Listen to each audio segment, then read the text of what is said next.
निवृत्त फौजदार आणि पत्रकार मित्र अशी ख्याती असलेले अरुण उर्फ काका कुलकर्णी यांचं अल्पशा आजाराने निधन. निवृत्त फौजदार अरुण उर्फ काका हनुमंतराव कुलकर्णी यांचं सोमवारी पहाटे 5:30 वाजता अल्पशा आजारानं निधन झालं. ते 66 वर्षांचे होते.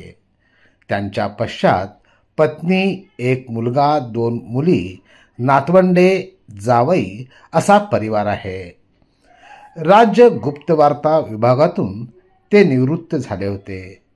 अनुप कुलकर्णी यांचे ते वडील होत.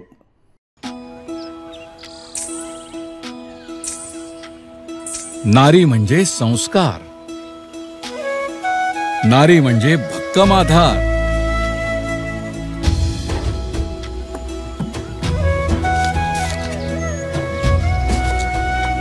नारी म्हणजे अन्नपूर्णेचा अवतार, नारी म्हणजे शक्ती अपार.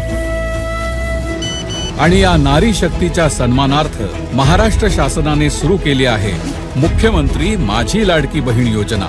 या योजनेअंतर्गत महाराष्ट्रातील प्रत्येक पात्र महिलेच्या बँक खात्यात दर महिना 1500 रुपये जमा होणार.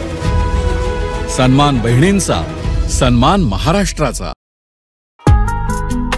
28 सितंबर 2024 को जो शो होने जा रहा है रंग भवन में राधा मंगेशकर जी का, उस शो के लिए big C Bharat Ratna Indira Gandhi college की तरफ से हार्दिक शुभकामनाएं, रविंद्र गायकवाड़ जी की तरफ से हार्दिक शुभकामनाएं, हार्दिक शुभकामनाएं, हार्दिक शुभकामनाएं.